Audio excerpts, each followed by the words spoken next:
Death Beach by Michael McStay, with Peter Vaughan, Mary Miller, David King, Stephen Thorne, and Joe Dunlop.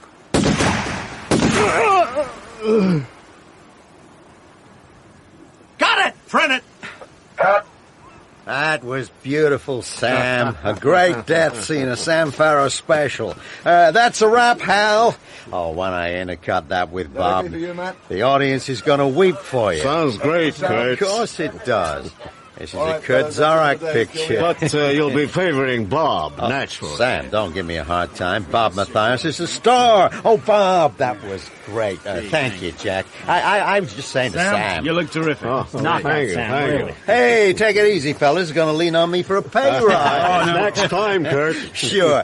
Bob, I'm going to need some close shots. That last one was fine, Governor, for Matt. Very nearly enthusiastic. You're a miserable son of a Swedish bitch, man. Say so, Gordon. Do you know how many times Matt and me have worked together? I never saw him happy. Right. Hal, tomorrow we go to the beach for the landing sequence. You wrapping this location completely? Right. Now, listen to me. Tonight, you all have dinner with me, okay? Oh, great. You too, Hal. Bring Maggie, okay? Thank you, Governor. Yeah, tonight we'll all get a little drunk. Wash some of the goddamn dust out of our throats, huh?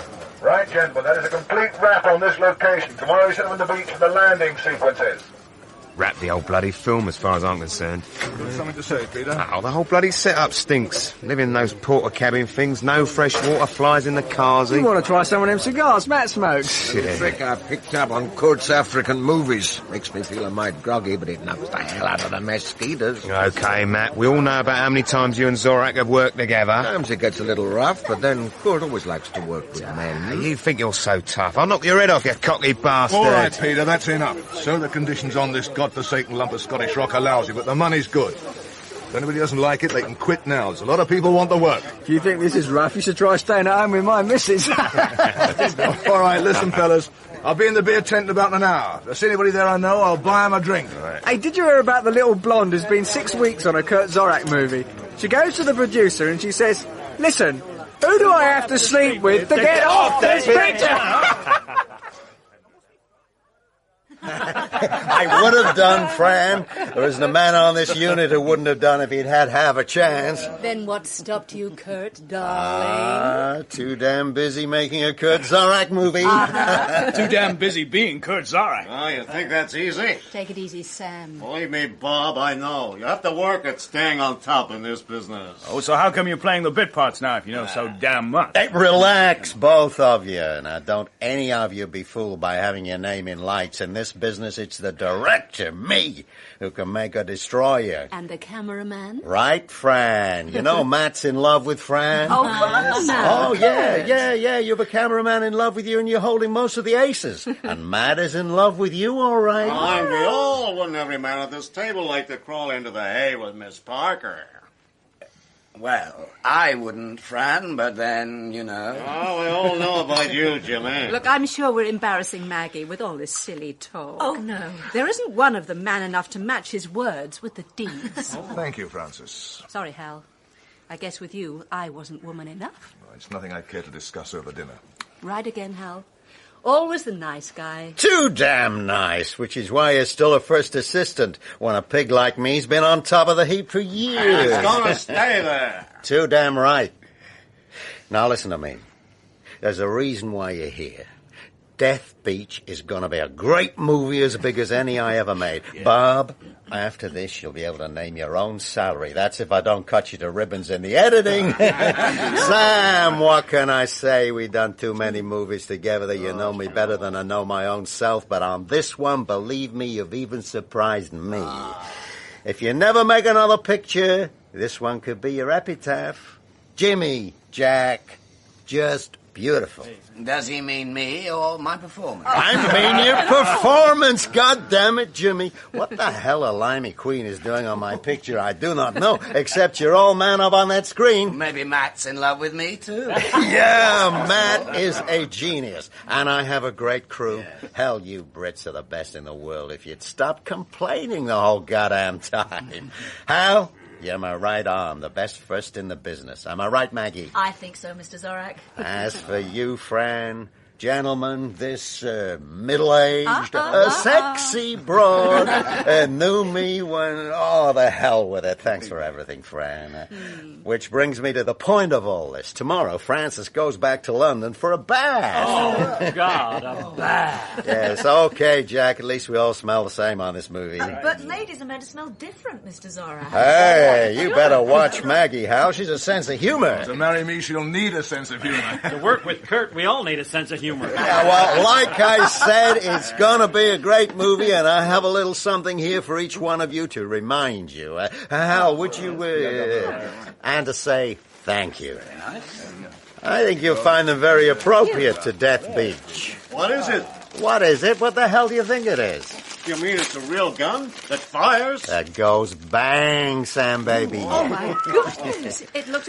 Is that... Yeah, it's gold-plated. Hell, a gold-plated Derringer. I thought it was a cigarette lighter, you know, a joke one. A cigarette lighter. Can you imagine? That would be one hell of a way to stop smoking. Maggie, you understand that didn't get you one? Oh, of course, Mr. Zorak. But I'm very grateful, the best continuity girl I ever had. And if you ever feel the need to use one, you can borrow Hal's. There are bullets. Oh. There is one bullet each, just for laughs.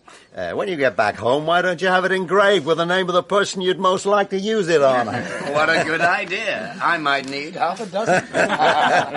Kurt, it's been a pleasant evening. Thank you. But I really must ask you all to excuse me. The helicopter leaves early in the morning, and I really do want to get away from this place. Fran, honey, good night, and 1,000 thanks. Good night. Good night, Good everyone. night. That is one hell of a woman. Now, gentlemen, we all have an early start in the morning, so I'll drink to the next time we meet. On your next picture, maybe. Wherever, Sam. On my next movie or in hell. Governor, I have a few things to do. Would you excuse me if I... Hang on a minute, would you, Hal? A couple of things I'd like to ask. Okay. Do you mind if I get some sleep? Yeah, good night, Maggie. Thanks for coming. I enjoyed myself. Good night, everyone. Great, good Well, night. I guess we all ought to be thinking of turning in. Jack, Jimmy, I meant what I said about your work for me. You're both on my next movie, if you want. Kurt, that's great. If I'm available. For me, you're available. Good night, Kurt. Thanks. Wonderful evening. Yeah, Jimmy. Jimmy, why don't you ease up on this faggot bit? You really are a fine actor. A thing like that could stop you hitting the top. In our business, the image is everything. So is how you live, Kurt. I came to terms with all that a long time ago. You're either a complete fool or a man of very real principle. Who can tell the difference? Okay. Good night, Kurt. Good night. I'll see you in the morning, huh? What about that, huh? I wanted a quiet word, Hal. I'm telling you, Farrell. Well, you can't look after her in the way she wants. Why don't you just... You do, and I'll kill you. Oh, easy, fellas. What in hell is going on? I've tried being pleasant to this foul-mouthed has-been. Hey, will you get over that has-been, you lousy jumped-up bit player? Okay, boys. Now, come on. Take it easy, will you? Just keep out of my way, Farrell. I'll do exactly as... Shut up, Sam. Good night, Bob. Yeah. Now, sit down, Sam. Now, have another drink and cool down, huh? Yeah, these damn kids. They get a break, suddenly they're God Almighty. They start to believe their own press handouts. You said it. He's a kid. He'll learn. Yeah, he'll learn. Governor... Yeah, okay, Hal. Now, just take it easy, Sam. Are you telling me? Hey, what happens after this? Huh? Work. Do you have any plans? Well, my agent has a couple of scripts in. Anyway, there's always your next one, Kurt. Don't bank on that, Sam. Oh, but I do. You know that, Kurt. We'll see how things break. Yeah, it'll work out.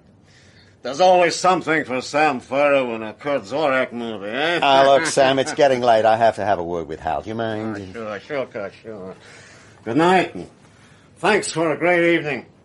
Good night, Henry. Mr. Farrow. Mr. Farrow, don't you English ever relax? Not when the natives are getting restless, Governor. Let's face it, you and me have done pretty well so far for two blokes that don't speak the same language. Yeah, I reckon you're right. How are things on the unit, Hal? It is a lousy location. They have to get it out of their systems every now and then. No worse than that? Nobody's going to kill anybody, if that's what you mean. Can you handle the cast? It's time we all went home. They're children, Hal. And like children, they can play some pretty spiteful games. Yeah. Something I'd like to know, Governor. Did you Know about me and Francis before you booked me for this film? Sure, I knew about it. I also knew you were the best first assistant in Europe. It hasn't made things any easier with Farrow and Maggie. Well, you know how it is. So, like you said, nobody's killed anybody, have they? Hey, Matt, what the hell are you doing out of bed at this time of night? Couldn't sleep. Jungle noises. Seems like I'm not the only one either. A lot of movement out there in the undergrowth. Yeah, well, we were just finishing a very good meal. Sorry you wouldn't join us. Care for a nightcap now? No, thanks.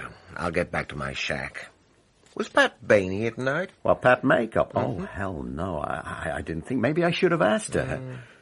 Well, why do you ask? Well, I just saw her out there. She looked pretty upset. What about?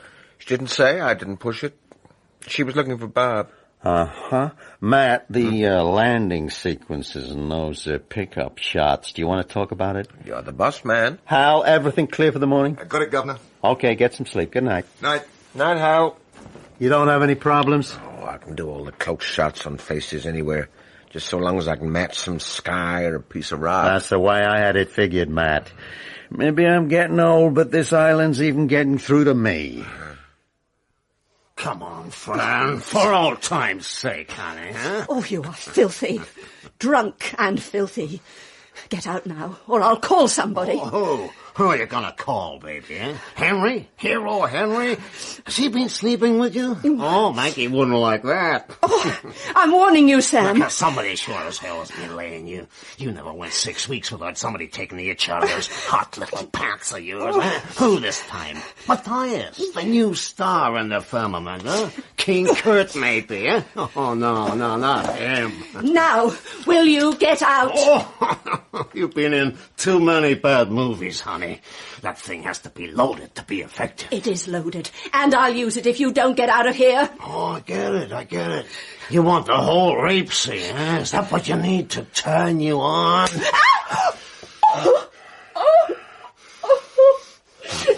Get out. Oh, please, get out and leave me alone. Ah, you stupid damn woman. Your body isn't worth the action. Give me that thing. You couldn't pull that trigger if your life was at stake.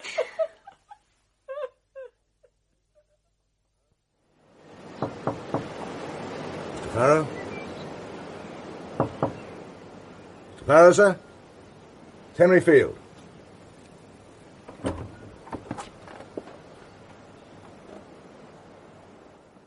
Bob? Love me? I'm sorry, Pat. Do you want me to go? Bob? Where are you going? I warned that bastard. Oh, Bob, please don't do anything silly. He's just a sick old man. Come back to bed. I told him I would kill him. Oh, God.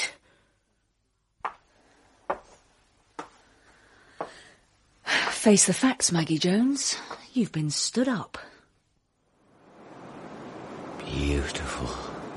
So much beauty. So much ugliness down here. Whatever happened to little Jimmy Church from Streatham? He wanted to be a star too. Hello? Hello down there! Him and his damn cigars.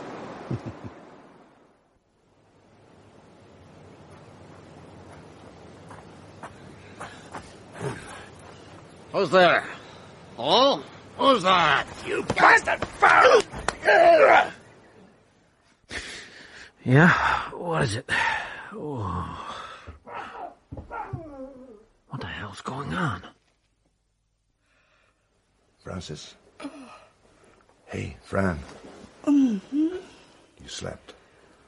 Oh, Henry. I have to go. Oh, Sam. No, you don't have to worry about him anymore. Listen to me, Francis. It's past 6. The chopper's due any minute, and I have to get this show on the road. Henry. No, there's nothing to say.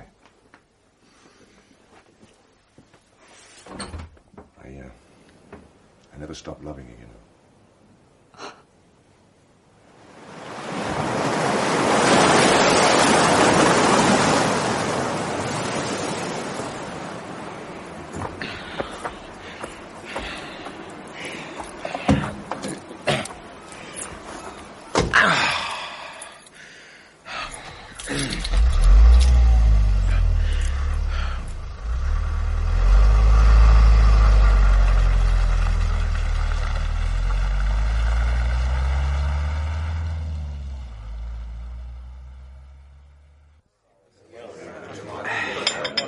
Hal, I've never seen you looking so rough. Don't worry about it, Governor. I'll pull myself together before I face the troops. Kurt, I need you. What? No, not here. Just come with me. You too, Hal. We have a problem. Okay.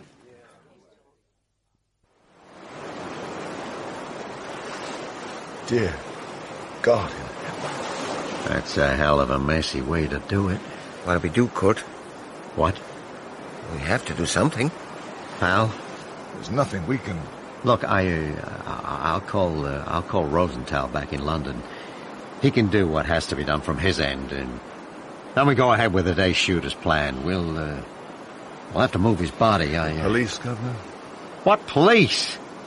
What's it have to do with them? You don't just go moving dead bodies around. Not in this country, not in your country. Hal, baby, I do not need police crawling all over the location, costing me valuable time. Come on, Kurt. You know better than that. Matt, the guy decides to blow his head off. That's all there is to it. Oh, God damn it, Matt. I've known him all my life. Okay. Hal, get hold of the police then. As soon as you've done that, get the cast and crew together and I'll tell them what's happened. In the meantime, we go ahead with the setup for the landing. We don't waste a minute more than we have to. Got it? Yeah, got it, Governor. And, Governor... Yeah, I know. Forget it, Hal. There's nothing to say. Oh, stay around, will you, Matt? Sure. May need a little help. Yeah.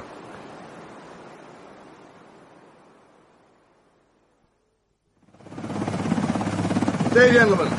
My name's Field. I'm the first assistant director. Good day to you. Inspector Coleman, and this is Sergeant Astor. How do you do? Sorry to drag you out of this godforsaken place. Not at all. I've been longing for an excuse to get here.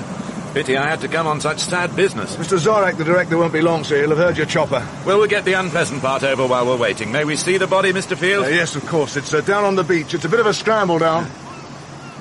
Who found the body? Matt Matchelson, our lighting cameraman. Well, the press never mentioned him. Heard of him? Well, of course, the famous Swede. 2 Oscars, hasn't he? 3. 2 of Monzorek pictures. Oh, you hear that, Sergeant? You're walking with gods, man. Yes, sir. I'll remember to watch my step. And who else is on the film, on the acting side? I know about Francis Parker and Robert Mathias, naturally. And didn't I read that James Church was on it? That's right, sir, yes. And there's Jack Tarrant. Oh, now there you have me. Jack Tarrant? Another American. First film, one of those discoveries from television. Oh. Doing a great job on this, though. Nice bloke, too. Anybody else? Oh, we had Sir Jeremy Walters down for a couple of days doing a little cameo, you know, the sort of thing. Pick up a swift couple of thou, steal all the notices and nip back to prop up the National. Very impressive. Anybody else? No, not really. Nobody you'd have heard of. Except for Sam Farrow.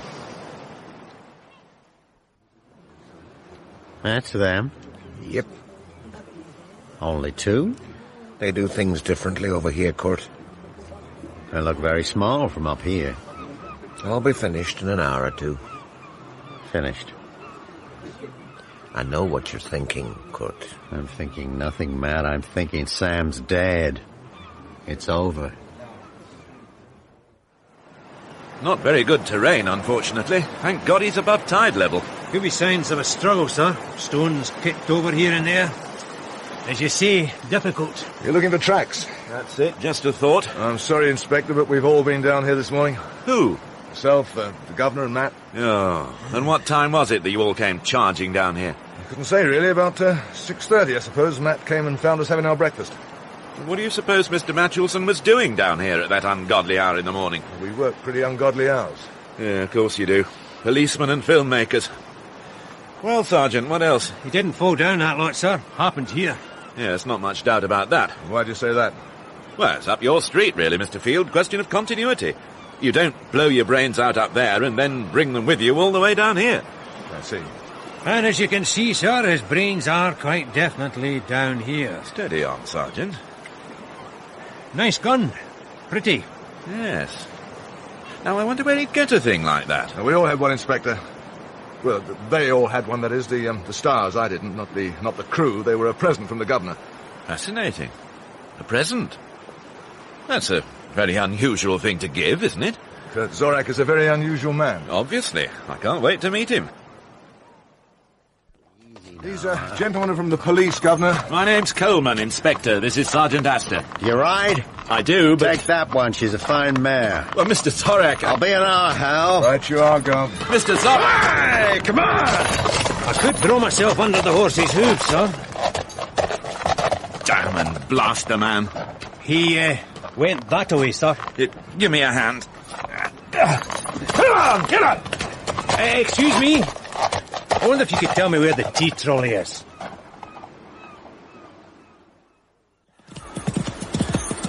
Whoa, boy.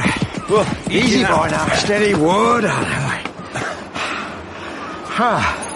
Needs an expert to take that last jump.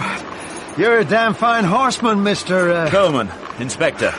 Do you have a first name? I can't call you Coleman all the time. Mr. Zorak, my mother was a very keen film fan. A passion that she passed on to me. She was watching The Prisoner of Zenda at the local flea pit when she went into labour, and as a result, I was christened Ronald. There is, in fact, an E in my name, which there wasn't in his. Nevertheless, the damage has been done. I suggest we settle for Inspector. That really is a cute story. Not a word I would have chosen. All right, Inspector. I figure these animals are ready to go again. What'd you say? Mr. Zorak, one of your actors is dead. Yeah. You must have known Sam Farrow for a long time. He's been in a great number of your films. Yeah, most of them. Did he have a big role in this present film? He had a nice bit. Bit? He wasn't playing a leading role? No, he doesn't play the leading parts anymore. It must be very hard for somebody to adjust to less important parts once they've been a star. I wouldn't know about that, but it seems a pretty bum reason for blowing your head off. Yeah, I would have thought so myself. What happened to his career? Inspector, I've known Sam for the past 30 years. Whatever else he was always a good actor and a good friend. If you're looking for dirt on Sam, there are plenty of people around to give you that in spades, but I won't. The gun that was used. I gave it to him. An unusual sort of present. Well, the movie's called Death Beach. A gun seemed appropriate. I gave one to all my leading actors. And my sergeant would know better than I, but I'm quite sure that somebody somewhere has broken a few of our rules and regulations regarding the possession of firearms. I bought them in the States. Or regarding the importing of firearms through customs. So sue me. Good publicity. The best. My producer would pay you to sue me. Then perhaps I'll see what can be done. Please. Now, I will have to talk to the whole cast. So that you don't lose more time than is necessary, perhaps I could do that while the crew are busy getting ready. Well, you can use the commissary tent. I'll get Hal to pass the message along. Come on, get up! Come on, get up! Is everybody here now? Yes, that's about it. Where's Miss Parker? She's gone back to London. Has she? On whose instructions? She just went. She finished yesterday. The chopper came for her this morning. It didn't enter anybody's head that the situation had altered a little? Well, we didn't know Mr. Farrow was dead. Look, it had nothing to do with her. Well, I seem to remember that she was once married to Mr. Farrow. If you'll excuse me, Gov. Are you all set, Sergeant? Son? Gentlemen. Oh, and lady. I expect you all know who I am by now. My name's Coleman, I'm a police inspector, and this is Sergeant Astor. Hello, Flower. I do understand that shock can make us react in strange, sometimes childish ways, but if you could just bear with me... Yeah, let's everybody settle down now. Now, I gather you were all guests at Mr. Zorak's dinner party last night. That's right. Good. You see, I'd like to find out who was the last person to see Mr. Farrow alive. It seems likely that it was one of you, or indeed all of you. Not necessarily. Matt was out and about last night, and the makeup girl. Pat was with me. That's Pat who, sir? Bain, Patricia Bain, she was with me. But not at the dinner party? No. Well, she might have just bumped into him before she met up with you, yeah? No, she didn't. Ah. Well, let me ask again, which of you was the last person to see Mr. Farrow alive?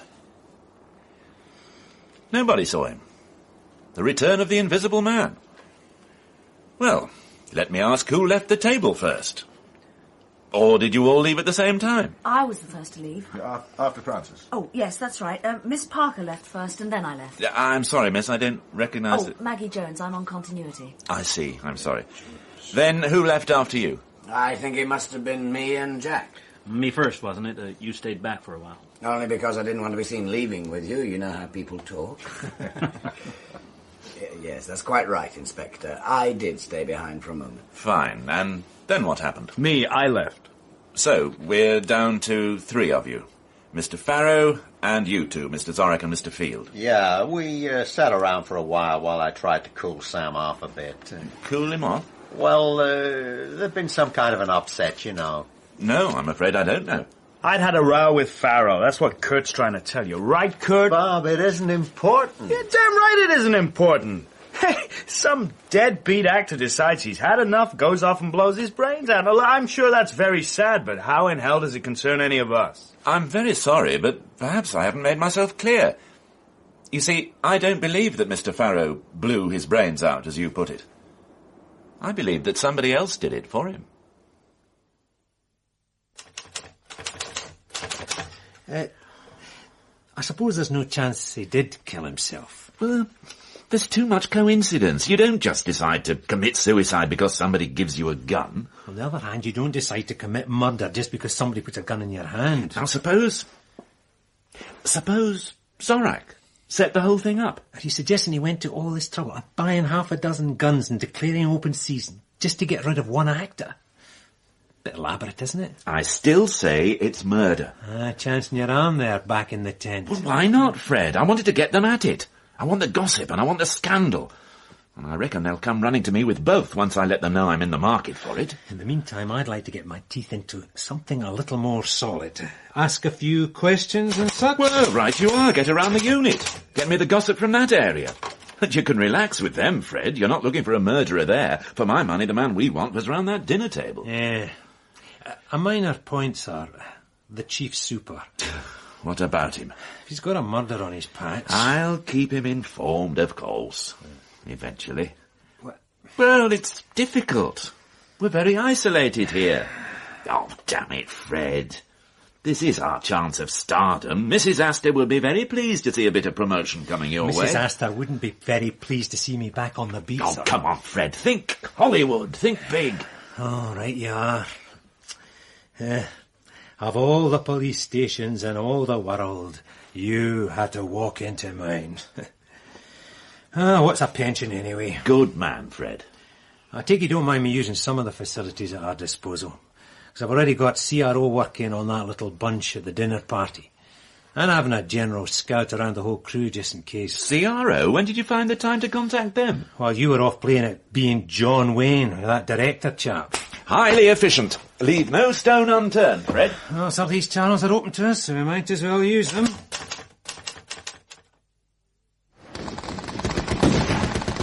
I'm gonna break for it now. Cover me, Joe. Now! Okay! Oh, damn it! Cut it! Cut! Bob, for God's sake, what is wrong with you? Oh, Kurt, I'm sorry. I had a fall the other day. I seem to have done something to my hand. I can't get a grip on a damn gun. Hey, that looks bad. Forget it, Kurt. I'm sorry I loused up your scene. I'm sorry, Jack. Okay. Now, listen, show it to the nurse. Don't take any chances. I can't afford to lose another actor with a septic hand. It's okay, Kurt. It's just bruised. Well, okay, if you're sure. Yeah, I'm sure. And, don't bother to say anything about this. You know, these damn cops about the place asking their stupid little questions. You understand me? No, I don't think I do, Bob, but if that's the way you want it, we gotta go again anyway. Hal! I didn't notice your hand yesterday. You trying to say something, Jack? No? Fine. Maybe suddenly there's a lot of things we didn't notice yesterday that might seem important today. Good morning, Mr. Zorak. May I have a word? Yeah, sure. Give me a minute. Hal, I'm going to have to rethink this scene. Give the crew a break, will you? And kick the butts off those extras. They don't look as lifelike as some of the dummies lying around. Will do, Governor. Matt, can I have a word? Yep. Now, what can I do for you? I'm going to have to start interviewing some of your actors, Mr. Zorak. I have a movie tonight. I appreciate that, but one of your actors has been murdered. And I think you're crazy. Sam killed himself. What can I do for you, And Kurt? I say it was murder. I'm sure I don't have to remind you that... Okay. I have a problem on that scene, Matt. I'm going to have to rethink it. Talk with me. Sure. What's the problem? Henry Field will let you know when I can spare an actor. You can talk to him. Thank you. Look, it's a problem of shooting exactly what we have there, but in a new way. I don't want to lose any of the impact. Nice of him. I don't seem to have cut much ice there. Yeah. Hang on, now what? Look, Inspector, you have a job to do. I apologize for that little outburst just then. Of course I'll cooperate in any way I can, but I have problems of my own this morning. With Mr. Matthias? No, well, in a way, it's just that he can't do what I want because of, well, it's to do with camera angles. Ah, very technical. Matt, I think I know what we'll do. Now tell me if this works for you. Wriggling about a bit, isn't he? About Matthias? Yes.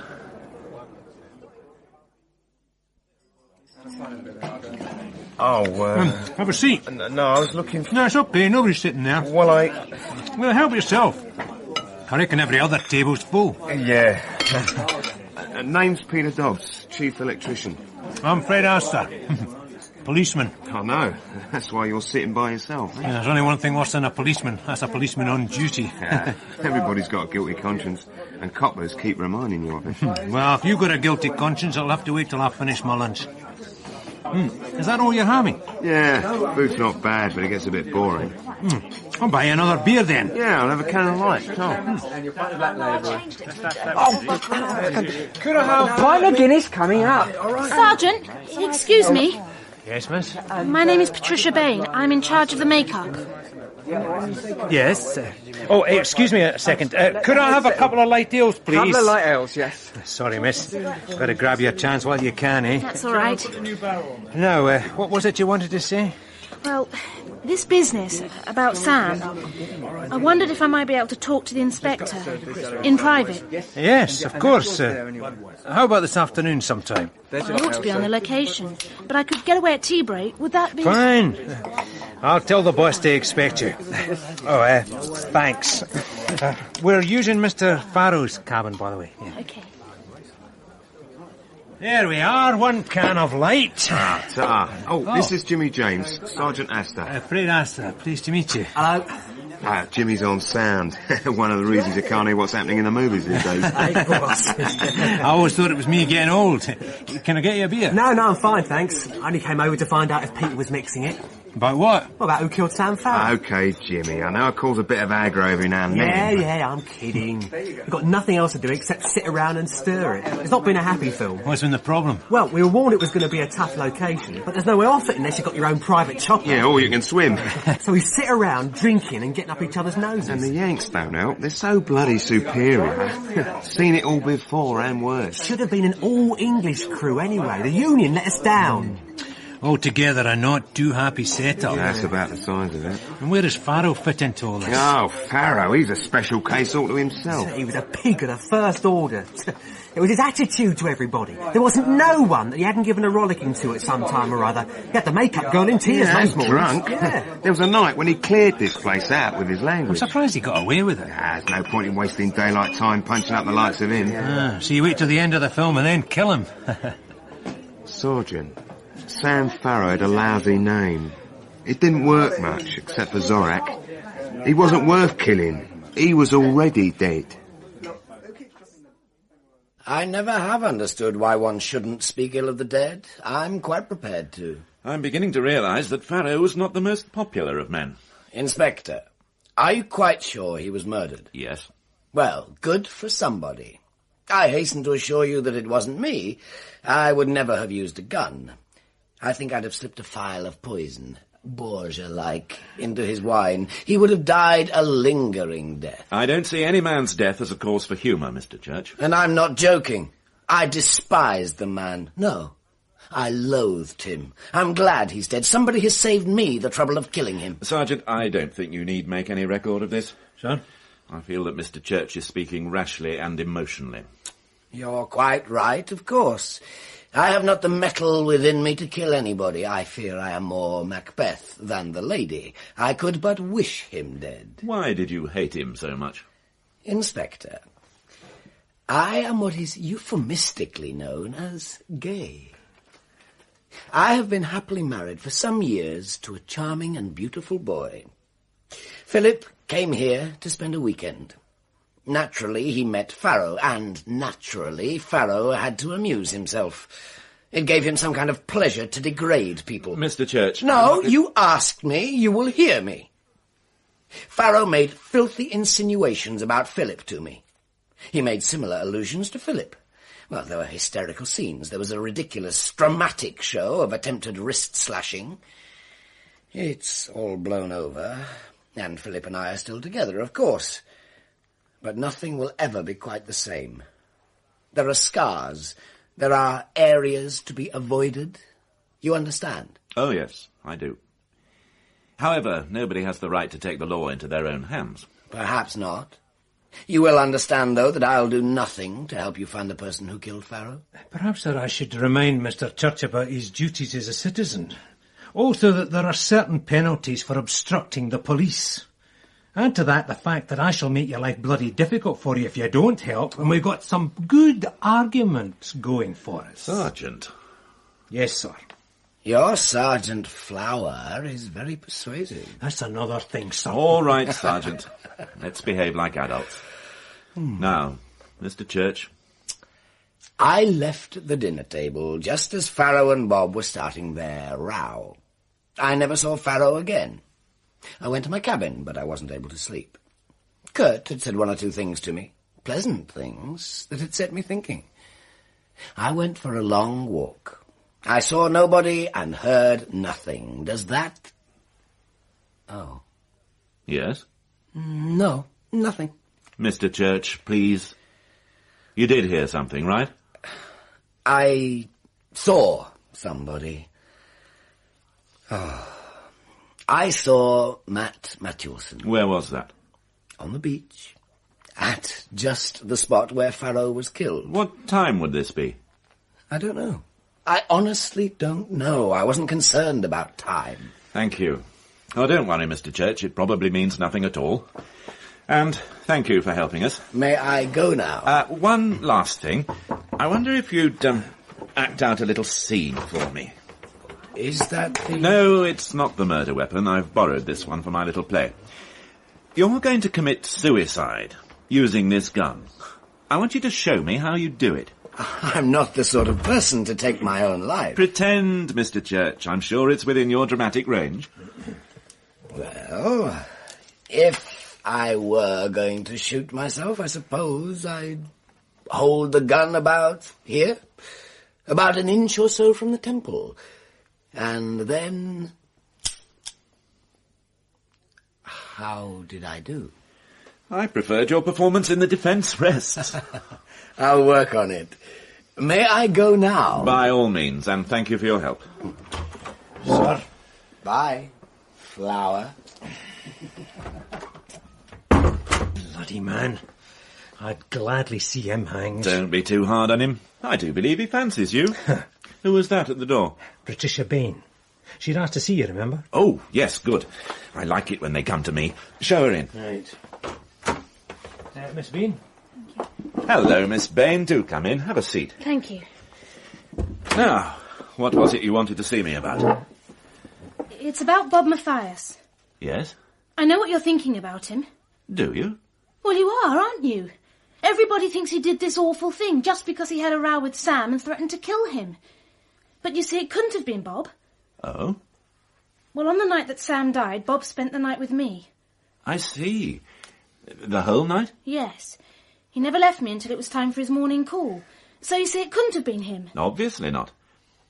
I understand that you were out and about at the time of the dinner party. Did you see anybody else around? No.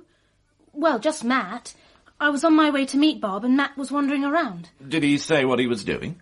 No. Oh, you mustn't start to think it was Matt. I mean, he's such a lovely, cuddly person. Well, that's somebody else I can cross off my list. No, Inspector. I know it sounds silly of me, but, well, Matt is just not the kind of person. Somebody is. Well, yes, I suppose, but not Matt. Incidentally, I understand that Mr. Mathias has hurt his hand. Oh, yes, it's nothing really. I think he had a fall. Ah. One last thing. What were your relations with Mr. Farrow? Fine. I mean, he was nothing special one way or the other, just another actor to make up. He never gave you any cause to dislike him? No. Well, he may have made a pass in the make-up chair. Everybody does. I don't remember. Well, thank you again for coming to see us. You've been most helpful. Sergeant? Yeah. Miss Bain. Thank you.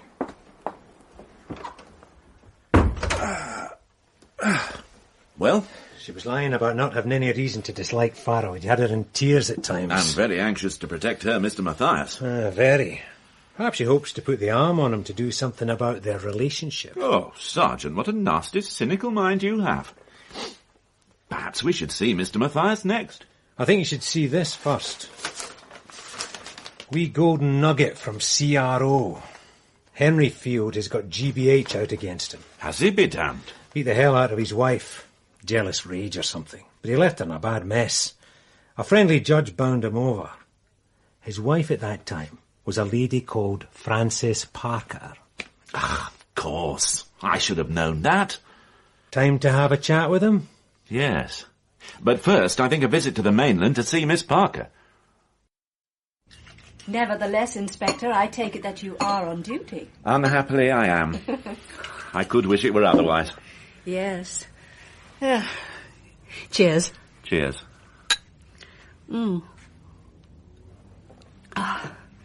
Oh, poor Sam. This is perhaps going to be painful for you. You have a job to do.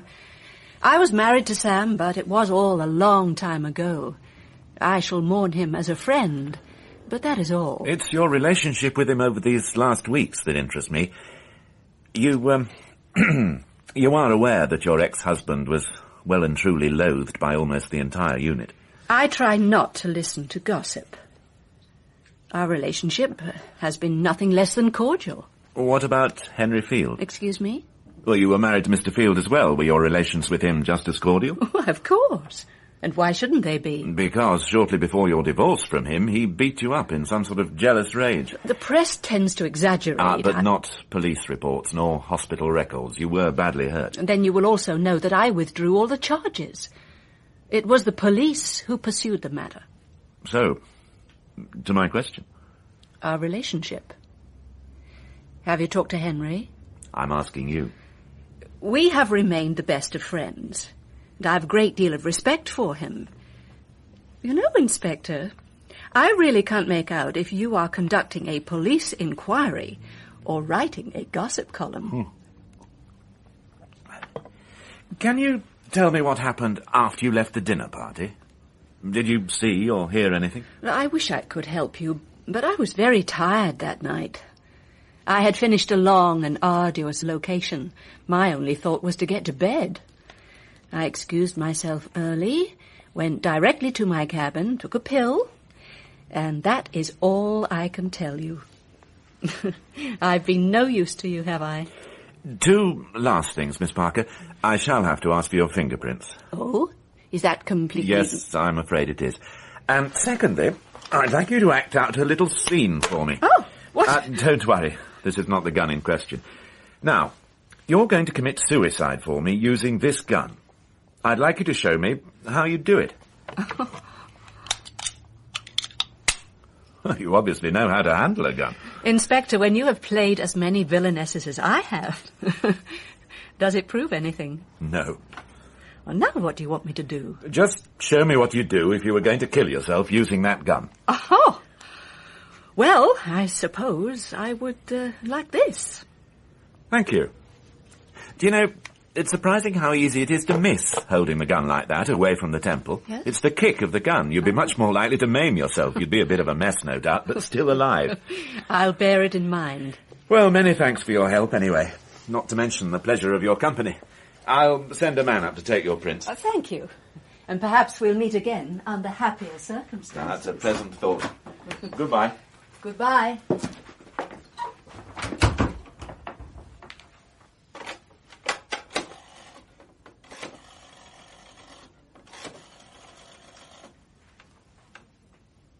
Operator, I'd like to book a person-to-person call on a temporary number. To a Mr. Henry Field.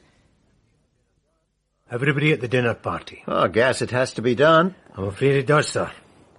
We've seen Mr. Church and Miss Bain. I think we'll continue with the people who'd guns first. By the way, sir, do you have one? I'm an American citizen, Sergeant. I have an arsenal back home. I meant here, Mr. Zorak. Well, as it happens, I did buy one for myself, yeah. Can I have a look at it? No, I'm afraid you can't. Why is that? I don't have it. Then do you know where it is? Well, Oh, come on, sir. Either you know or you don't. Your boss man borrowed it. Very funny, that, sir. Oh, hell, a little joke, Sergeant. I should have realised. Boss man was playing with the damn thing all morning. Did anybody other than those at the dinner get a gun? I gave one to Matt that same day. He wasn't coming to the dinner. Then just those at the table? Yeah. No, not Maggie Jones. Henry Field? Yeah? I see. Mr. Field, why did you tell us you didn't have a gun? At that time, everybody thought Farrow had killed himself. I was scared. I had some bother with the law a few years back. I was bound over. Why was that, sir? A grievous bodily harm. I was married to Frances at the time. I guess you're going to find out anyway? We already have. Well, why did you It sounds a lot better if you tell us of your own accord. But you are a right pair. I'm sorry, but... Anyway, now you know why I was frightened. I didn't know where I stood about owning a gun. Well, now that we've got that out of the way, perhaps you could tell us something about the night Farrow died. Well, I was the last to leave the table, and Mr. Zorach had a couple of things to discuss with me. Matt had just arrived and said he'd seen Pat. Apparently she was pretty upset. Any idea what about? Yeah, Farrow. Oh. Oh, I don't know, but I could guess. He'd been making her life a misery these past weeks. Had he? She was always in tears over him, and running off to Bob Mathias. I'm surprised he never murdered him. No, I don't mean. I mean, in a manner of speaking. Well, everybody knows they had a row that night, but it's only words, isn't it? What were your own relations with Farrow?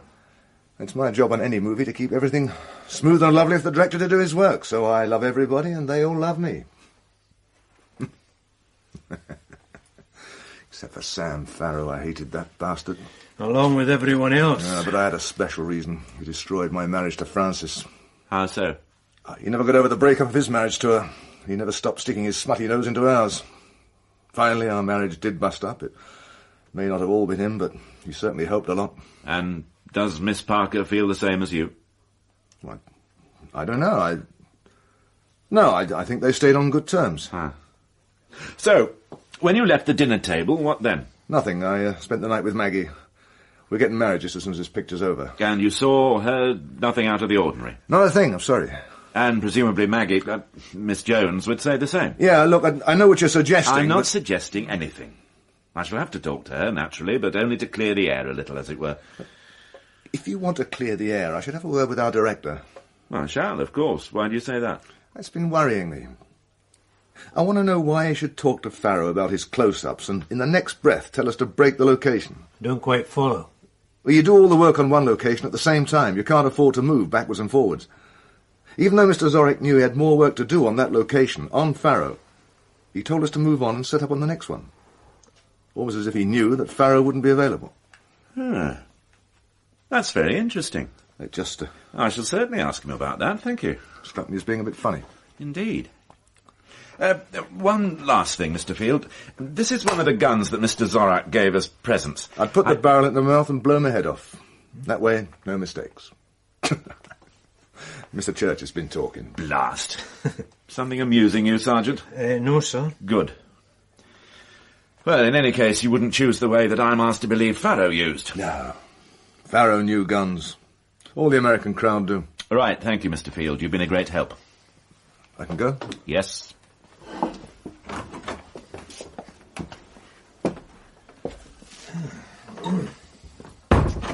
That's your party piece with the gun over, then. Oh, you sound quite pleased. Well, you know me, sir. Let's stop playing games and start playing by the book, Well, at least Field made no bones about how he'd have done it, did he? He could just be telling you that if he was going to fake a suicide, he wouldn't do it the way it was. Possibly. Well, we'll talk to his lady friend. But it seems that he does have an alibi. Yes. Very convenient, this permissive society. Everybody's sleeping with each other. Same alibi does for two people. Then where did you spend the night? Does it matter now? It matters to me. If I'm going to tell lies for you, I'd like to know your version of the truth. Maggie, love, I was scared of him digging up the old GBH bit, and I told him a silly lie about the gun. Well, you can see why I don't want to know I was wandering about without an alibi when Farrow was killed. And that's what you were doing, just wandering about all right? Come on, Henry. If you start telling me lies now, what chance do we have later?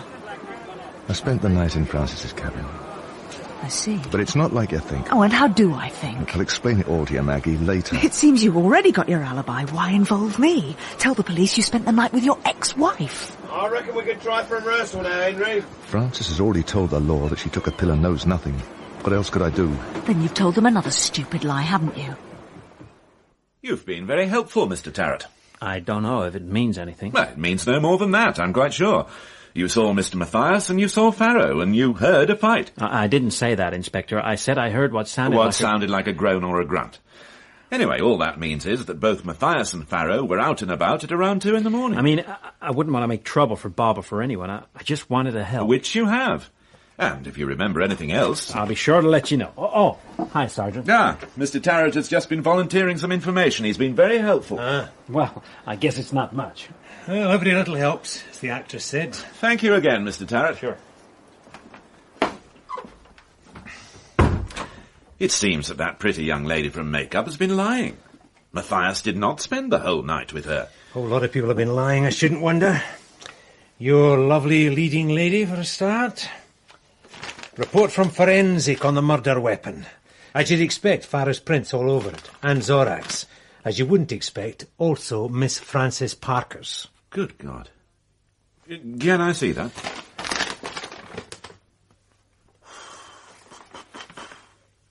OK. I want her brought back out here. I'm surprised, Fred. I'd have sworn it was a man. You have any idea what this does to my movie, Inspector? I think I do, Mr. Zorek. Rosenthal's gonna go insane. Correction, he's a producer. He's already insane. But, geez, I cannot replace Frances. I guess the whole movie has got to be scrapped. I thought you'd finished. Hell no, just the location. She's weeks of studio ahead of her. Matt? Hopeless. But you had finished with Farrow. Oh, yeah, he only had the location work. Well, I thought you still had some more shots on here. Well, some, a couple of close-ups. Yet you ordered the location to move on. Oh, that's right. The stuff on Sam I could pick up anywhere just so long as Matt could match the general background. Right, Matt? Right, simple, no sweat. Yeah, but it's not going to be possible to reshoot old Francis's footage. I got contractual commitments. You quite sure of your facts, Inspector? Mm-hmm. So now what? Tidy up a few loose ends. And then the formal charges. Well, she hasn't been charged yet. Not yet. Inspector, is there any chance that you could delay those charges without Frances... That's a damn silly thing to ask, and you know it. Okay. Well, I have to try any way I can to save my movie. But not that way. You'll be around tomorrow? I expect so. Will you be my guest around 7? We'll ride together before breakfast. Oh, I really would enjoy that. Great. I'll join you at 7.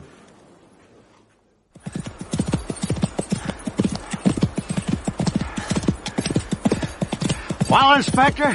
Marvellous! See that ravine? I see it. Can you take it? If the horse can, I can. Don't worry about Scepter. Come on!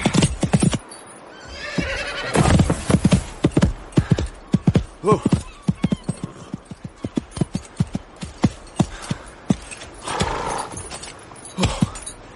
Oh, my God. Oh, my God.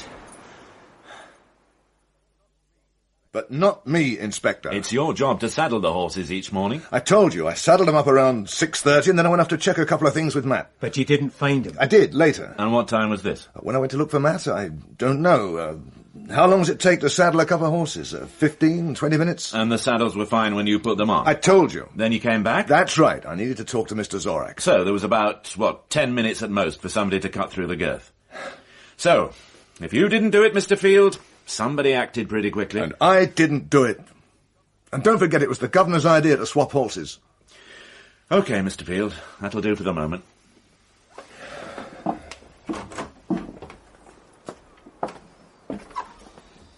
It'd be a pretty stupid thing for him to do, sir. It's a pretty stupid thing for anybody to do. What could they hope to gain? You're working on the assumption that you were meant to have the accident. Well, that seems obvious. The girths were cut on one horse only, and that was the one that I would presumably ride. But what on earth is the use of having me out of the way? The investigation continues. And we now know the killer is still around. Oh, let's go and see the invalid. Somewhere way back, my people were Polish. It's a very hard head to dent. All the same, you were pretty lucky, sir. I guess I was. How do you feel now? Shook up, that's all, and a headache. Do you have any idea as to who might have done this? No. Everybody knows I ride every morning and any time during the day when it suits me. So, no ideas? Only one. You were meant to have the fall, not me. Yes, I'd worked that out for myself. Do you have any ideas about that? Some. None that make much sense. When will you be back at work? As soon as I can. Tomorrow, maybe. Well, I'll use the time to see a few more people. I may as well start with you, if you're up to it. Well, I thought it was all over. I thought Francis killed Sam. Yes, well, the present circumstances seem to have altered the situation a little. Francis could be in the clear. Or maybe there were two of them, huh? Well, somebody sure as hell cut those girths. Mr. Zorak, let's go back to the night Farrow was killed. What did you do after the dinner party? Well, I went for a short walk with Matt. We talked over some of the problems regarding the next morning's shoot. I guess we may have spent something less than half an hour together. Then I went back to my tent. Where did Mr. Matchelson go? I have no idea.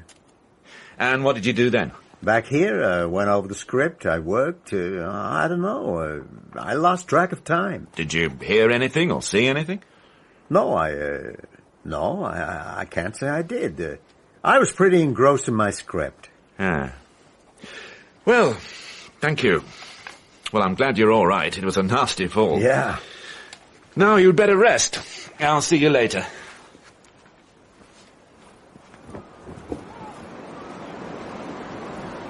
Not much there, Fred.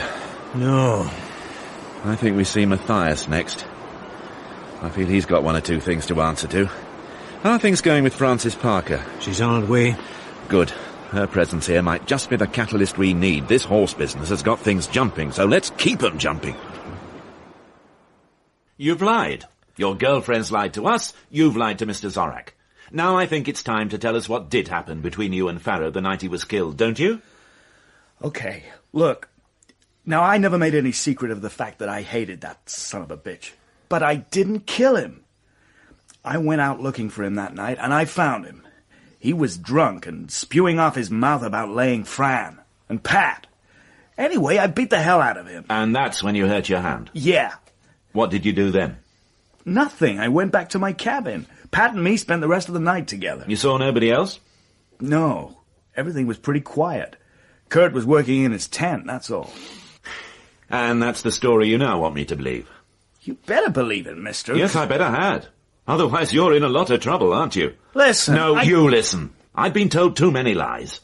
You're lucky you were seen with Farrow and the fight part of your story holds up. I'll believe that you spent the rest of the night with Miss Bain because it suits me to do so at the moment. It's the goddamn truth! But if I find that any part of your story is not true, I'll have you arrested. And you can see how that sounds to your State Department and anybody else who can directly or indirectly influence your career as an actor. Now get out. I'll have words with your lady friend later. I'm sorry. Like I said, you could see how I was scared.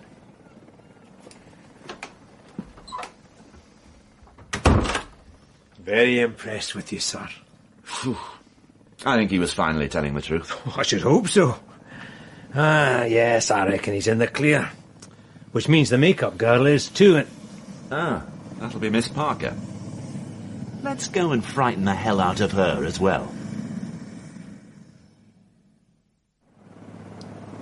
Inspector, I insist that my lawyer's flown out here. You are making a terrible mistake. I don't think so. Oh. Oh, thank God for small mercies.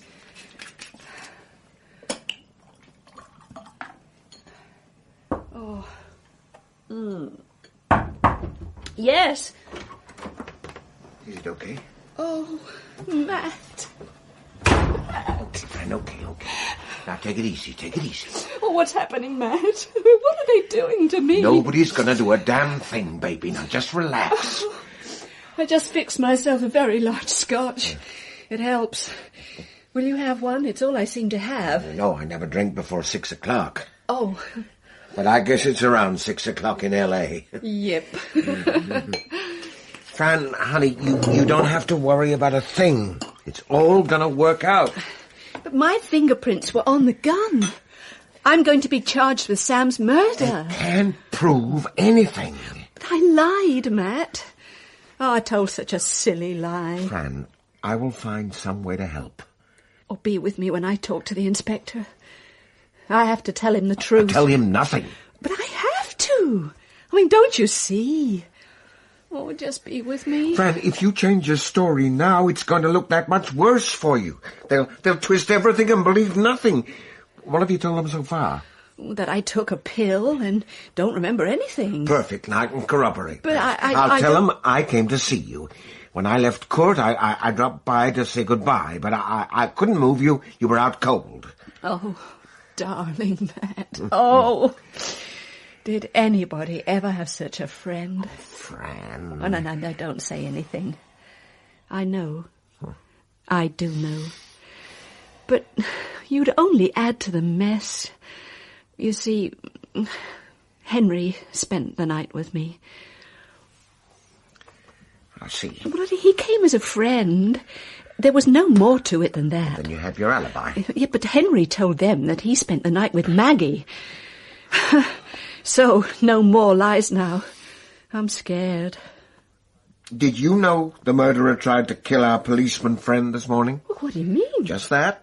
It misfired, though, and Kurt got hurt Kurt? instead. Yeah, okay's okay, but he's got a sore head, that's all. But do you see why you should stick with your story? They're confused now. They know they've got the wrong person. They're not going to charge you. Now, just play it cool. No. If what you say is true, then all the more reason for straightening everything out now. Oh, just be with me, Matt. Hold my hand. You've been holding my hand for a long time now, haven't you? Yep. Remember my first movie? Oh. Do I ever? Oh, stay my friend, Matt. With me, it's safer that way. You know I didn't kill Sam, and that's all the help I need. No, you didn't kill Sam. Because I know who did. But I wasn't surprised when I heard he was dead. I was surprised to hear he committed suicide. Why was that, Miss Jones? I'd watched him. I watched them all from the outside. I think sometimes I see things about them that would surprise themselves. And what did you see about Farrow? A life force. Does that sound corny? I don't know. Tell me. Well, a lot of actors play around with living. Jimmy Church, for example. But Sam Farrow was so vibrant. If he wanted something, he'd grab it. He'd put the knife in if it was necessary. He and Mr. Zorak were two of a kind. Everybody seemed to hate him. Oh, yes. He was a threat. He'd take anything he wanted. You could see why he'd been a star. Energy bubbling out of him. Life force. But he wasn't a star anymore. But he didn't know that. In Sam's mind, he was always a star. He'd never have killed himself out of any sense of failure. Well, we know that Farrow didn't kill himself. Tell me about Miss Parker. The same kind of person. Taking life as she finds it, enjoying every second of it. Did she kill Sam? Oh, but I thought that... I'm asking you. But I don't know. Your opinion? She could have done. Well, what I mean is she had the temperament. But I don't... I should have talked to you a long time ago. I suppose I've talked too much. Not at all. And how about you? Me? Could you have killed Farrow? No. I could not take a life. I didn't kill Sam. And in any case, you spent the night with your fiancé. No, I did not. I spent the night alone. I waited for Henry to join me, but he didn't come. I see. Oh, dear. I know what Henry's told you. I've thought it over, and I can't back up his story. Sergeant, will you find Mr. Field and bring him here? You'll find him just outside. He knew I was coming to see you. Good. What will happen to Henry? You know he has a record. If he had any part in Farrow's death, then he'll go to prison. For lying to me, I shall probably ask my sergeant to punch him on the nose. I'm sick and tired of these silly Right people. outside, sir. Come in, Field. I've been talking to your fiancé. I told them the Will you truth. shut up? I've been told by Miss Jones that you did not spend the night with her. Do you want to tell me now where you did spend the night? And if you tell me one more lie, I will arrest you. My sergeant will provide a reason from his book. Henry, Miss you must Jones, I understand must ask you to keep quiet. Please let me say one thing. Oh. Henry, Francis doesn't matter. Not to us. We can't afford to get involved in other people's lies. Francis didn't kill Farrow. So tell me, Stop being a bloody fool and tell me. Inspector, what I told you before wasn't strictly true. You surprise me, Miss Parker. My marriage to Sam was a nightmare. As he went from success to success, so his drinking got worse. And then there were other women and people. Can you have any idea what it is like to have your husband tell you that... Fran, take it easy, love. That he would rather be in bed with a man than with you? The hurt. I wanted him to die. I just wanted him dead. But I didn't kill him, Inspector. I couldn't kill him then, and I didn't kill him the other night. But somebody did, and at the moment you look the likeliest bet. Well, Sam came to my cabin. He was drunk and obscene, and I threatened him with the derringer, but I didn't pull the trigger. Was it loaded? I don't know. What do you mean you don't know? You can handle guns. Well, I've never handled that one. I suppose it wasn't loaded. Sergeant? All the guns were loaded with 1 round of ammunition. Part of Mr. Zorak's silly joke, I suppose. Who will use the magic bullet? What? I remember Kurt asked us who we would use the bullet on. Miss Parker, were you still at the table then? I don't know. Yes. Yeah, I seem to remember something. Then you did know the gun was loaded. loaded. Well, it didn't register with me. It doesn't matter, Inspector, because I didn't use the gun. I mean, Sam took it from me, and then he hurt me, and he slapped me, and then he left my cabin. He said something about finding a decent lay. It's okay, Fran. It's okay, love. It's all over. It's all finished. I must have come along to Fran's cabin soon after that. She told me what had happened. Why did you go to her cabin? Well, I wanted to check the arrangements for her departure. Okay. Anyway, she needed help. I did what I could. I poured her a drink, settled her back in bed, and finally I left her check on the others to see that they had their morning calls. As it happened, everybody seemed to have turned in. No sign of life anywhere except in the governor's tent. Zorak? Yeah. Did you talk to him? You kidding? Nobody disturbs Mr. Zorak when he's working. Then how did you know he was still up? I could see him. His lamp was on. He was working at the table. Does he usually work late at night? Yeah. So, then what? I went back to Fran's cabin. She was asleep. I reckoned I ought to stay with her in case she woke again. I settled down in a chair, and at some time I must have dropped off. And that's the whole story, Maggie. Yes. I woke up in the morning and, well, that's when we found Sam was dead, and the rest you know. There's still the question of the fingerprints on the gun. Yes, but don't you see, Inspector? Sam took my gun when he left. Well, he must have done. He was drunk, and I was too upset to know what was happening. And when did you think of this? After you told me that my fingerprints had been found on the gun. There was no other explanation. And by that time you told me the first big lie and you were stuck with it. Well, I'm sorry. Well, I'll bet you are. God, you lot make me angry. Well? Me? Yes, you, Miss Jones. What do you make of this? Do you believe it? Well, come on, girl. You blew the gaff on them. Do you believe this story? Yes, I do. All right. Let's say I believe it. It's a pity you didn't speak to Zorak, Mr. Field. It could have helped your story. Sergeant, you've got the latest version? Sir. Right. Now get out and say nothing. Maggie, I think I'd like a coffee.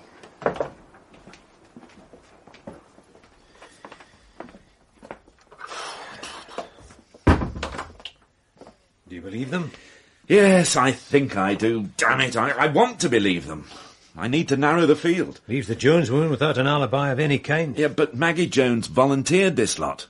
If she'd shut up and backed up Field's story, they'd have both had an alibi that would have taken an awful lot of shaking. And she'd have left Francis Parker in an awful mess still. I mean, if her man had shown any inclination to wander back to his ex-wife... You're sounding a bit woman's own, sir. Yes, damn it all, I know I do, Fred. I've lost my prime suspect and I am floundering. But I believe them.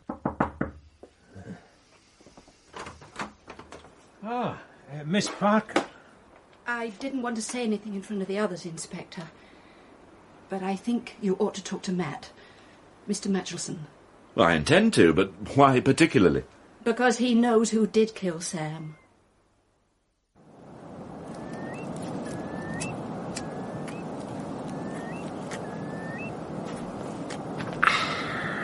You know, Mr. Matulson, those cigars really are powerful.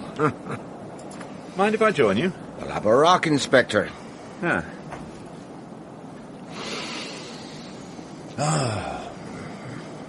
I have quite a few questions to ask. That would figure. Been talking to Fran? Mm-hmm. So, where would you like to start? At the beginning.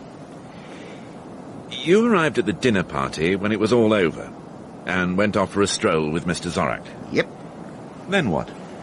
We talked a while about the next day's shoot, and when Kurt left, I went down there to the beach and sort of took a look around. And that would be when Mr. Church saw you? Jimmy? What was he doing out here? Same as you, he says. Couldn't sleep.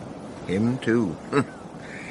Never ceases to fascinate me how many folk in this business can't get to sleep. There seemed to have been a lot around on the night Sam Farrow was killed. Yep. I guess it must be the nervous tension they work under.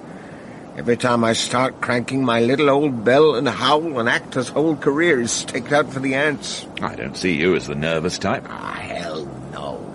I ain't slept in years, but that ain't the reason. World War II, I was a newsreel cameraman. I shot some of the first film ever to come out of Belsen. Nights, I often just walk about working out the next day's camera angles, looking for a good one. New one, maybe. And that's what you were doing that night? Yep. Did you make any arrangement to meet Farrow that night? No. Did you see him at all that night? You sure as hell have got the whole thing wrong, mister. How wrong? You're placed at the scene of the crime and you have no alibi. Now, hold on. Two things. Who said that I didn't have an alibi? Do you? No. But don't you go jumping to any conclusions, mister.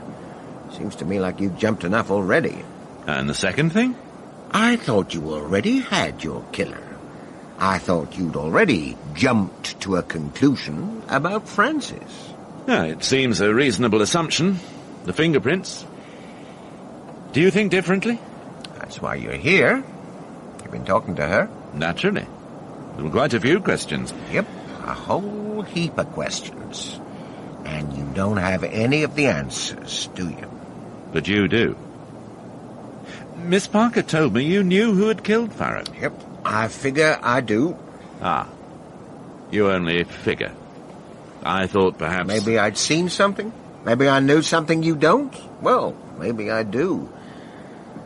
I've been in this business one hell of a long time, and I've learned a hell of a lot about the people in it. Me, Kurt, and Sam all arrived in Hollywood round the same time. Just after the war, you didn't ask too many questions about people because, like as not, they were the same as you. Hustlers, con men, hard-nosed guys who'd seen a lot of action in Europe. Now they wanted some of the golden apples they'd been told grew on the trees in California. Some of us wound up making movies, and if anything got in our way, we moved it. Then Fran arrived out there from England and became part of our lives. She'll tell you that I got her through her first big movie. It ain't true, the director did it for her, but that's the way she tells it. And she got Kurt his big break, and Kurt helped Sam. Since that time, we've all stayed pretty close. Loyal. Loyal enough to cut the girths on a saddle to try and protect Miss Parker? You were there when the ride was suggested? Yep. I cut the girths. I know what you were trying to do. It was a pretty dumb move. It just never made any sense. There's a wind coming up. Hope this weather doesn't break. You haven't told me. Who did kill Sam? Yes, I have. You? Me? Could be. I'll tell you one last thing. Did you ever see a movie I made with Kurt called White Rhino? Yes, I did. You remember the scene in that with the dummy?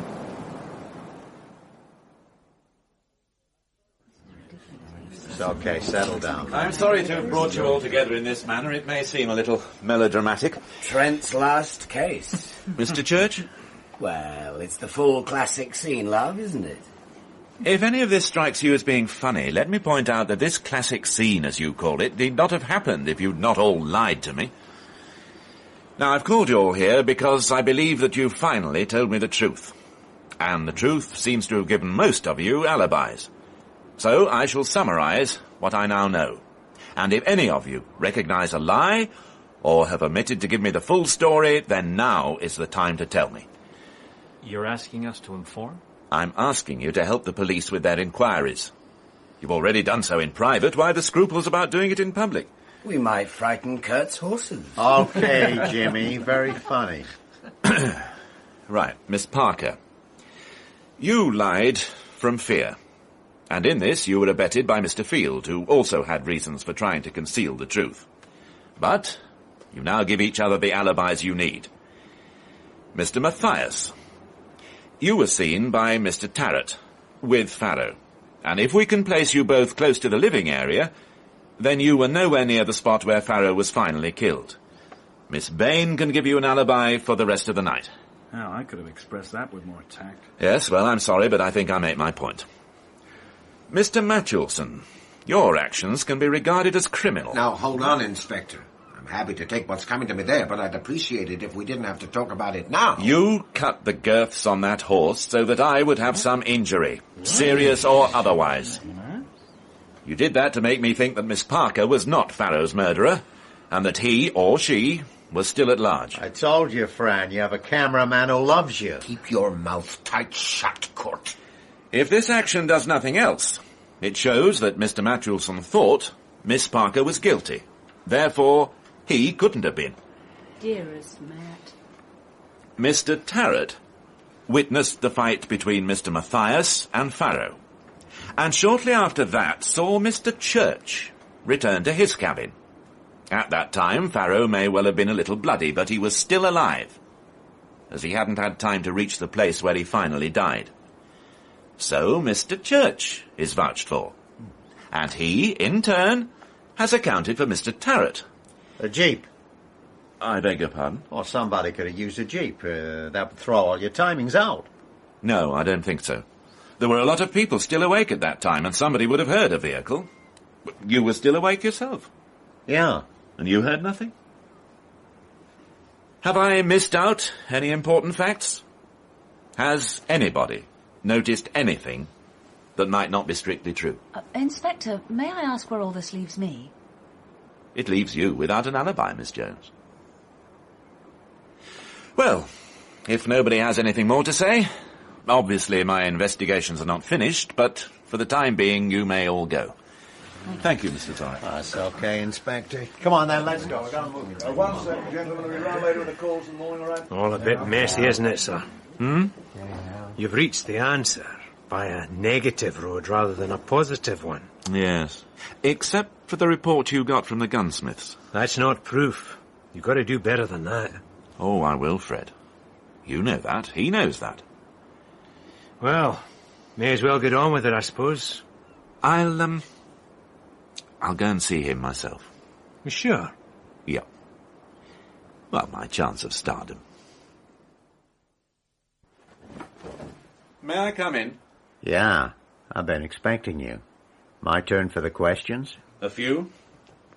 I want to know, for instance, why your fingerprints were on the gun that killed Farrow. That's easy. I want to know how you could sit in your tent while a fight went on close by and not hear anything. I want to know why there are powder burns on your clothes. Powder burns? Oh, there will be. We are now going to go through you with the finest of fine-tooth combs. You seem to have made up your mind. You know I have. You'll get nowhere with the fingerprints on the gun. I think we will. Naturally, my prints were on all the guns. Ah, that's the assumption that we made. When we talked to Lessiters, the gunsmiths, we discovered that the last thing they would do before placing the guns in the presentation boxes would be to polish them thoroughly. There would be no prints on the guns when they left the shop. So I handled Farrow's gun, maybe to admire the workmanship. No, it was Miss Parker's gun that killed Farrow, remember? Who knows which gun I handled? Church's is still clear of prints. He never took it out of its box. The others are too, except for their own. At the time Sam was killed... What time was that? I was sitting here in my tent going over the script when all the action was taking place. Hal saw me. So did Bob. I suddenly remembered the key scene in your film White Rhino. if I were to take one of those dummies, the ones that you use as dead bodies, and if I were to seat it at the table, then place this lamp, say, here, where it would reflect against the tent walls, I wonder what that would look like at night to a casual observer. And everybody on this unit knows that Mr. Zorak is never to be disturbed when he's working. Like I said, I was expecting you. This is not a toy Derringer, Inspector. This one will cut you in half at 10 feet. It must have been a lot harder with the Derringer. No, Sam was drunk and hurt. I just walked with him, talked to him a little. I took his gun from him. Hell, it was easy. I was his friend. Did you ever see Of Mice and Men? That was a beautiful movie. Are you going to tell me why? How do you tell a guy he's finished? Booze, a filthy tongue. Nobody would use Sam, just me. Years ago, 40 years and more, goddammit, bright-eyed in Hollywood and all of us hungry, I did one movie that was good, but it bombed at the box office. Then Fran arrived. Just a kid. She didn't give a damn. She was from the theater, and she was class. The director dropped out, and she insisted on me to replace him. They could have got nasty, but she held out. Anyway, I got the movie, and suddenly it's me who's big. And the first dumb thing I do is go to bed with Sam Farrow because he needs a part. I was really in love with him, you know. And that son of a bitch would screw anything. Well, you know the rest. Sam made it big, then loused it all up, and then he began to put the bite on me for parts. He was blackmailing you. But I couldn't do anything for him. He wanted star parts again. These days it's the men with the money cast the stars, and Farrow wouldn't bring in 10 cents at the box office. I was helpless. So, that night he came to see me again late on. First he started spewing his mouth off about Fran, then about a contract on my next movie. I fixed to meet him down on the beach. I rigged up the dummy so people... I don't think I was going to kill him then. But when he turned up, he'd met Bob Mathias on the way. Now he was really ugly. He started telling me how I was to cut the movie. How I was to leave Bob's best stuff on the cutting room floor so that he'd look good. Nobody tells me how to edit my movies. Not even Rosenthal does that. And for that you killed him? Sometimes it ain't always possible to do it the way it says in the script. It doesn't make sense. A homosexual affair It would destroy me. I make movies that bring him in on my name. Kurt Zorak is a bigger star than any punk actor. Everybody knows what my films stand for. God damn it, I've been laughed out of the business. For the rest of the fairies, it's okay, but I have been so damn discreet. Farrow would have destroyed it all. Hollywood would have crucified me. Zorak. Stay where you are. Don't make any mistake, Inspector. I can handle guns. Guns are very masculine. I will surely blast a hole in you. Governor! It's Zorak, sir! Oh, Septus. Steady boy now. Up there. Come on! Sergeant! Sir! Zorak Scarpet. I want that chopper in the air in 1 minute flat. He can't go anywhere. I want him found!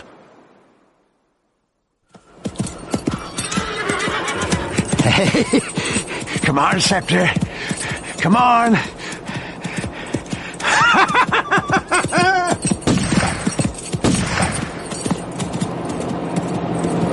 God, he can ride! So what do we do, sir? Sit around up here until the horse drops dead under him? Or he shoots us down? Can you bring this thing down ahead of him? Try and force him to halt? The horse can manoeuvre better than I can, sir. Well, can you try and circle him? You see what I mean? I'll either crash the machine or chop him to pieces. Then we set him out. He won't harm that horse. Sir! What is it? He looks to be heading straight for the headland. Oh, my God. Oh, my good God. What do I do, sir? Put me down first. Well away from the horse. Poor beast is terrified enough. What about Zorak? I'm afraid that's your job, Fred. I thought it might be. Those rocks look pretty nasty. There won't be a lot of him left.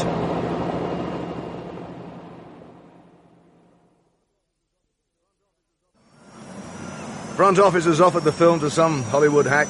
You won't get a credit. That way it stays a Kurt Zorak movie. And millions of pounds of publicity doesn't get wasted. That's about the strength of it. I'll send you a ticket with the premiere. Both of you. Oh, I'd love that. Not me, thanks. I'll wait till it comes on the telly. Oh, he's a disillusioned man, my sergeant. Well, goodbye, Mr. Field. I wish you every success in everything.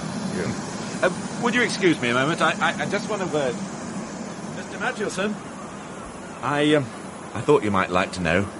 Mr. Zorak never knew how I'd twigged the business with the dummy. If you're talking about the old loyalties, Inspector, I had to ask myself whether he would have let Fran go down for Sam's murder. I think he would have done.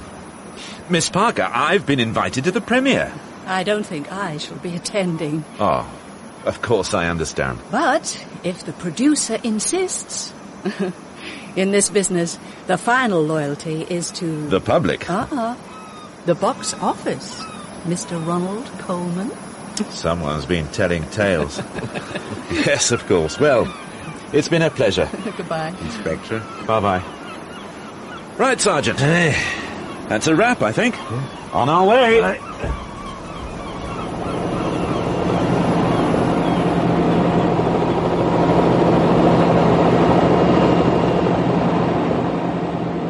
The part of Kurt Zorak was played by Peter Vaughan, Inspector Coleman by Stephen Thorne, and Sergeant Astor, Joe Dunlop.